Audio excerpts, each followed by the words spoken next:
नमस्कार बंधुरा cook with शिखा बावली ऑल रेसिपिते आपनादेर स्वागत। आज के निये एसेछि मायेर हातेर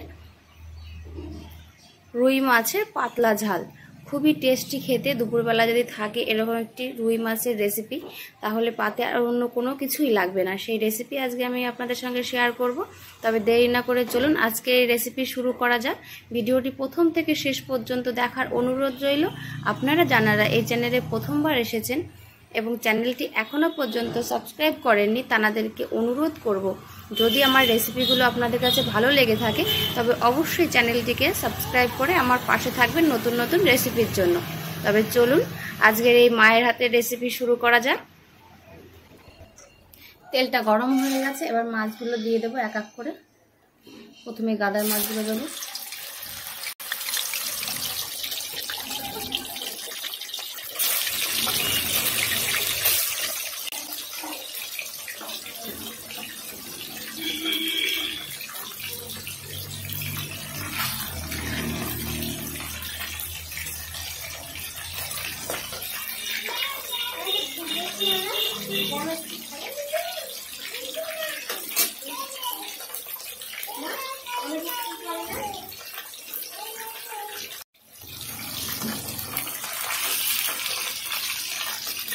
মাছগুলো একটু উল্টে পাল্টে দেবো।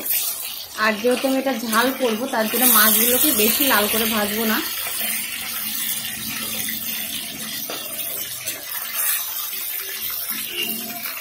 এই পাশটা হালকা ভাজা হলে সেগুলো নামিয়ে দেবো।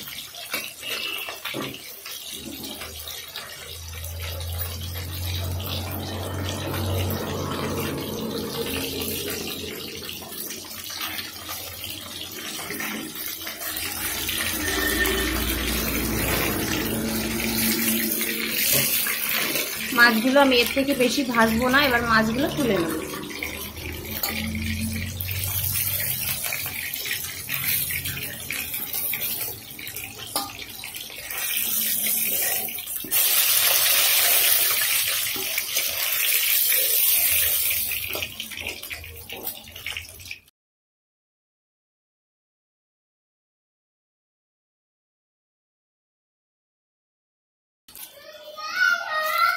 দিয়ে দেবো একটা গোটা শুকনো লঙ্কা আর একটা গোটা তেজপাতা।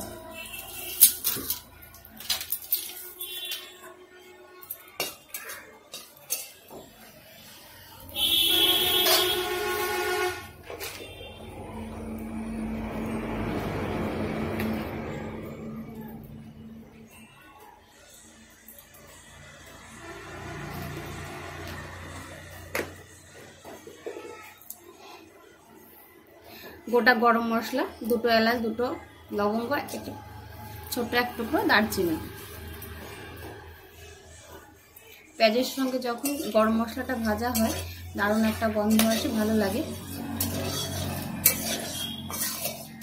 ইচ্ছা না হলে না দিলে কোনো ব্যাপার নেই, এতে টেস্টের কোনো ব্যাপার নেই। আমার ভালো লাগে তাই আমি দিই এটা।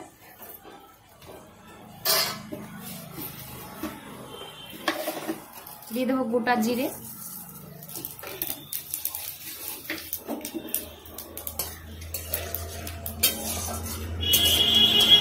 সব ফোড়নগুলো ভালো করে ভাজা হয়ে গেছে। এর মধ্যে দিয়ে দেবো এবার পেঁয়াজ কুচি।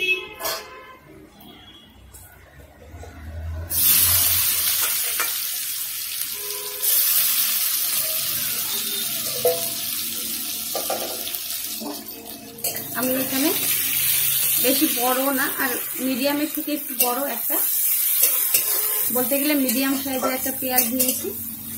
এবার এটাকে একটু সময় দিয়ে আস্তে আস্তে ভাজবো, এতে একেবারে কালচে না আসে, হালকা হালকা একটু লালচে মতো হবে।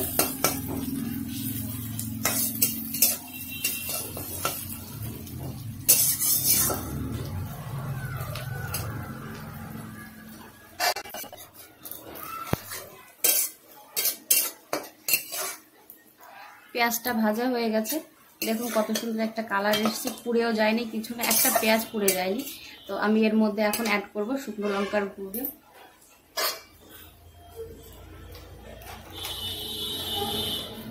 তো আমি এর মধ্যে এখন অ্যাড করছি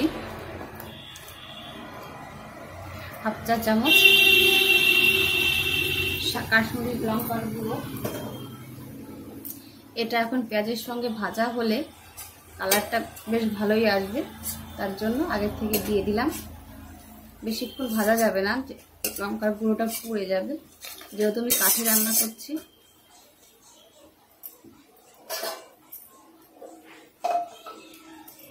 আর এখানে আমি একটা পেস্ট করে নিয়েছি, 4-5 কোয়া রসুন, 1/2 ইঞ্চি আদা আর 2টো কাঁচা লঙ্কা। কাঁচা বলতে পাকা লঙ্কায়, কাঁচা লঙ্কা পেকে গেছে, সেই মশলা করে নিয়ে এসেছি, দিয়ে দিলাম।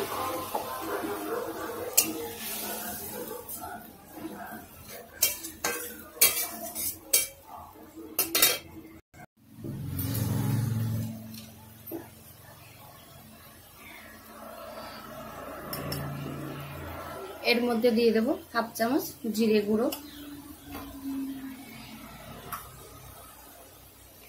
1/2 চামচ ধনে গুঁড়ো,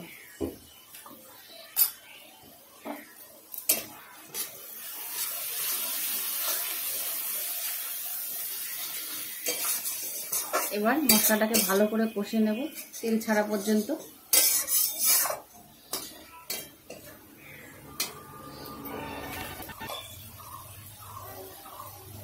এখন এর মধ্যে অ্যাড করব হলুদ গুঁড়ো,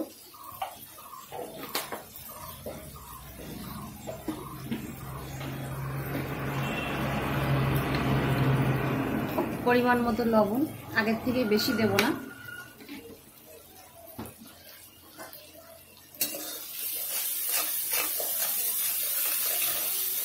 লবণ আর ঝালটা সম্পূর্ণ আপনাদের উপর নির্ভর করবে, আপনারা কতটা পছন্দ করেন। আমি সবসময় বলে থাকি, আমার ছোট বাচ্চা আছে, অতটা ঝাল খেতে পারে না, কিন্তু মাছের ঝালটা একটু ঝাল হলে ভালো লাগে।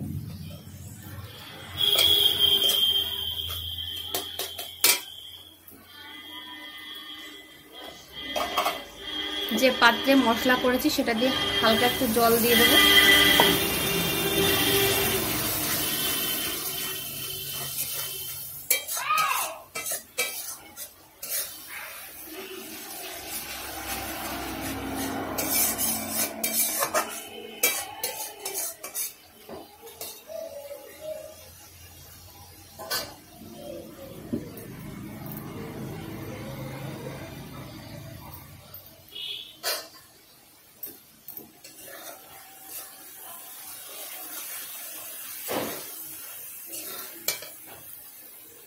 মশলাটা কষা হয়ে গেছে, দেখুন মশলা থেকে কিভাবে তেল ছেড়ে এসেছে।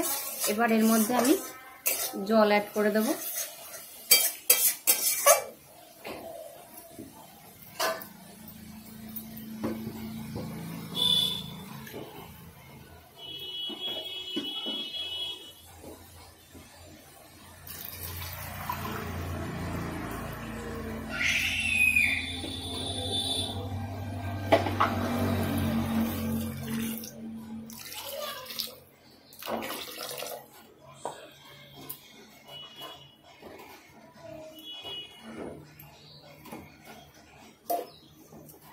আমি এর থেকে আর বেশি জল দেব না, যেহেতু শুধু মাছের ঝাল হচ্ছে তার জন্য। আর কাঠের জাল, একটু জোরে জাল দিলেই গ্রেভিটা খুব তাড়াতাড়ি ঘন হয়ে যাবে, তার জন্য আমি আর এর থেকে বেশি জল দিচ্ছি না। একটু ফুটে এলেই মাছটার মধ্যে দিয়ে দেবো।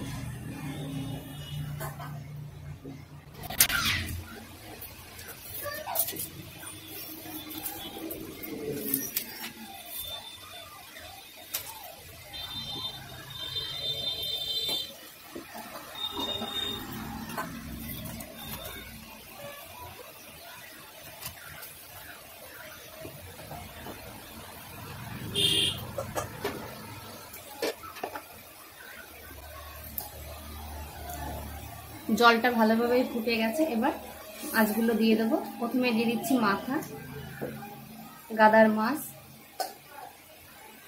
আপনাদের পছন্দ মতো আপনারা দিয়ে দেবেন।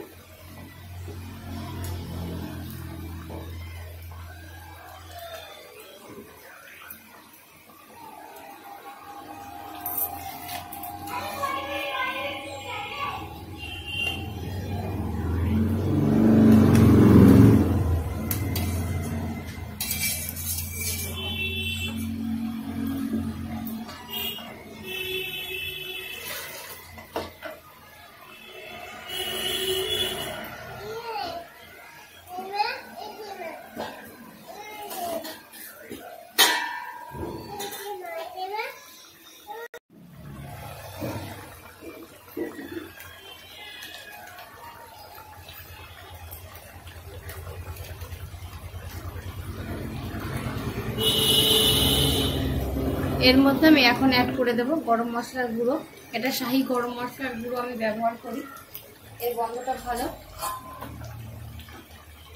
তরকারিতে দারুণ একটা গন্ধ আসে, তো এটাই আমি ব্যবহার করলাম।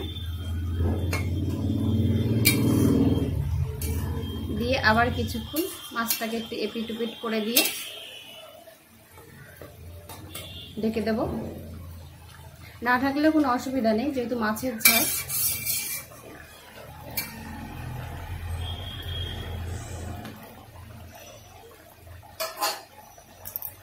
এইভাবে 2-4 মিনিট ভালো করে ফুটিয়ে নেব, তারপর নামিয়ে নেব। A few moments later.